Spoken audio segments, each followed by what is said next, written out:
بسم اللہ الرحمن الرحیم۔ السلام علیکم معزز خواتین و حضرات، مشہور معروف شخصیت امام کعبہ عبدالرحمن السدیس کے بتائے ہوئے اعمال امت مسلمہ بڑے ذوق و شوق کے ساتھ کرتی ہیں۔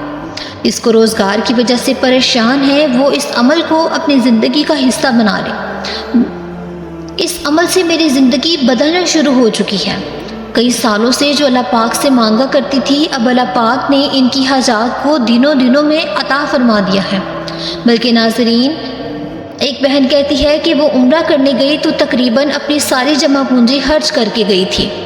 جب سے امام کعبہ کا 7 الفاظ کا عمل پتہ چلا اور اس عمل کو شروع کیا تو اس کے بعد اللہ پاک نے ہر قسم کی پریشانی کو حل فرما دیا۔ رزق میں بے پناہ اضافہ ہوا ہے۔ وہ بتاتی ہیں کہ جب وہ عمرہ کر کے واپس آئیں تو ان کے لیے اللہ پاک نے ایسے اسباب پیدا فرمائے ہیں جن کے متعلق وہ کبھی سوچ بھی نہیں سکتی تھی۔ ان کو ان کے نانا کی جائیداد، جن کا اس بہن کو علم نہیں تھا، اس میں سے ان کو اپنی والدہ کا شرعی حصہ ملا۔ کیونکہ ان کی والدہ حیات نہیں تھی تو مامو جان نے اپنی بہن کے حصے کی زمین ان کے نام کر دی، جس مالیت لاکھوں میں تھی۔ وہ کہتی ہیں کہ یہ سب اس 7 لفظی عمل کی برکت کی وجہ سے ہوا ہے۔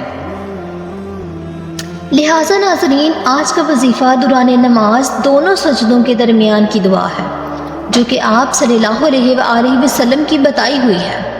لہٰذا سامعین، اب آپ کو دعا اور دعا کا طریقہ بتاتے ہیں۔ طریقہ یہ ہے کہ 2 سجدوں کے درمیان کی دعا کو عربی میں یاد کریں اور اس کو ایک سجدے سے جب اٹھ کر بیٹھیں پھر اس دعا کو پڑھیں، یعنی سجدے میں پڑھیں۔ اب آپ دوسرے سجدے کے لیے تیار ہو چکے ہیں، پھر اس کے بعد دوسرا سجدہ کیجیے۔ پہلا سجدہ کرنے کے بعد بیٹھ کر یہ دعا پڑھیں۔ دعا یہ ہے: اللہم اغفر لی ورحمنی واہدینی واجبرنی وعافینی وارزقنی وارفعنی۔ ناظرین، یہ مغفرت اور رحمت کا عمل ہے۔ اس دعا میں آپ اللہ سے اپنی بخشش مانگ رہے ہیں، اللہ سے اللہ کا رحم مانگ رہے ہیں، اللہ سے صحت اور عافیت طلب کر رہے ہیں اور اللہ سے ہدایت طلب کر رہے ہیں، اللہ سے رزق بھی طلب کر رہے ہیں۔ جب آپ اس دعا کو اپنی ہر نماز میں پڑھیں گے تو انشاءاللہ تعالیٰ آپ دیکھیں گے آپ کے حالات کیسے تبدیل ہوتے ہیں۔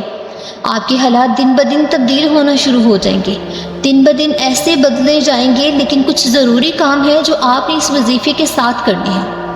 نماز کا اہتمام کریں، رزق حلال کھائیں اور اللہ تبارک تعالیٰ سے مانگتے رہیں۔ اللہ تعالیٰ سے ہی مانگیں، اس اللہ سے ہی لو لگائیں۔ امام صاحب کا کہنا تھا کہ اللہ سے مانگیے، وہ ذات کسی کو خالی ہاتھ نہیں لوٹاتی۔ اللہ تعالیٰ نے اس امت کو دعا مانگنے کا حکم دیا ہے اور اس کی قبولیت کا وعدہ فرمایا ہے۔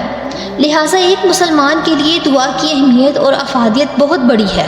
دعا کے ذریعے انسان اپنی حاجات، ضروریات کو اپنے خالق و مالک کے سامنے بغیر کسی جھجک کے پیش کر کے اپنی مراد مانگ سکتا ہے۔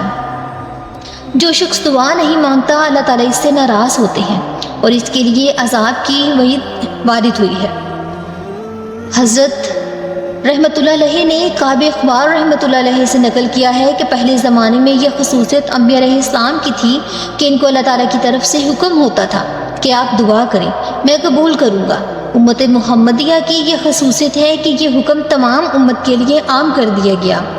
دعا مانگنے کا معمول بنا کر اپنے اللہ سے اپنا رشتہ مضبوط سے مضبوط تر کر لینا چاہیے۔ دعا سے بندے کو کبھی بھی غفلت نہیں برتنی چاہیے، بلکہ جتنا ممکن ہو سکے دعا میں مشغول رہنا چاہیے۔ اگر آپ ہمارے چینل پر پہلی دفعہ آئے ہیں تو ہمارے اس چینل کو سبسکرائب کریں اور اس کے ساتھ ہی ویڈیو کو شیئر کر دیں۔ جزاک اللہ۔